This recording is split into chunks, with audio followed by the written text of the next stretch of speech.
I'd like to know where you overnight, not your final destination, but as you're crossing the country or getting to your destination and you've run out a day, where do you overnight? I've been doing RVing for about 60 days now, so I'm still pretty new to this, but I have in that 60 days crossed the country from California to South Carolina and back. And I've stayed at a couple different places overnighting, but I just want to know, did I miss something? Here are the places I've tried going across the country. I've tried rest stops, tourist information centers, Love's gas stations, some Walmarts that allowed me to stay, various parking lots, some BLM land, and just parking on the street. And I even tried staying overnight at a casino. The rest stops I've stayed in going across the country, I can rate everything from some of them were absolutely awesome, beautifully kept, and had a wonderful view, to absolutely horrible, wouldn't use the bathrooms, and they were very sketchy at night with the kind of people that were around there. So depending on which state you're in and which rest stop, they, at least from my perspective, they ranged from 5-star to 0. Now, tourist information centers are the places that, when you just cross into a new state, they tell you, like, the welcome center sometimes it's called, but they were generally very helpful, very clean. They were staffed, and they all allowed you to spend the night there. And some of them even had security at night, so they felt very safe. And if at the end of the day I was reaching a state border, I would stop at a tourist information center because they turned out really nice. Now, as far as Love's gas stations, one of the things, it's kind of like, McDonald's. They're going to be very consistent. They're all exactly the same. You know what you're going to get ahead of time.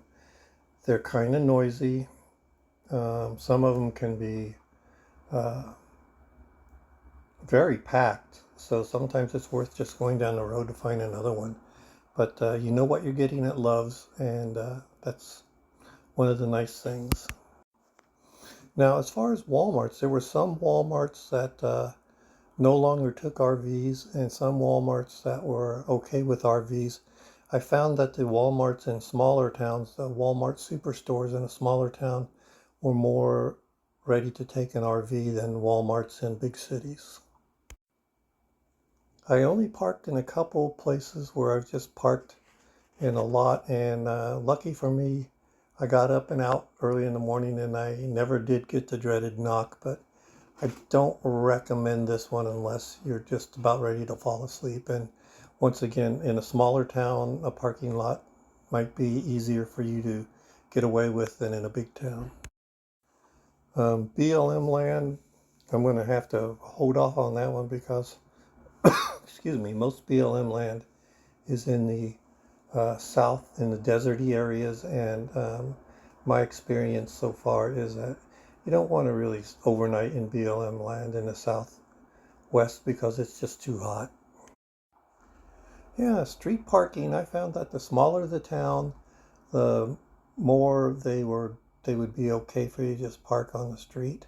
Some small towns along Highway 40, they had no problem. They were like, okay, as long as you're gone in the morning, you can go ahead and park on the street. Now, as far as casinos, I've only stayed in one, which was the Golden Acorn Casino, a little bit east of San Diego, and it was fantastic. If you get their player's card, you can not gamble, but you could go get some really good meals, and the parking lots are usually huge, and they had no problem with me staying there. So casinos, I would say, are okay.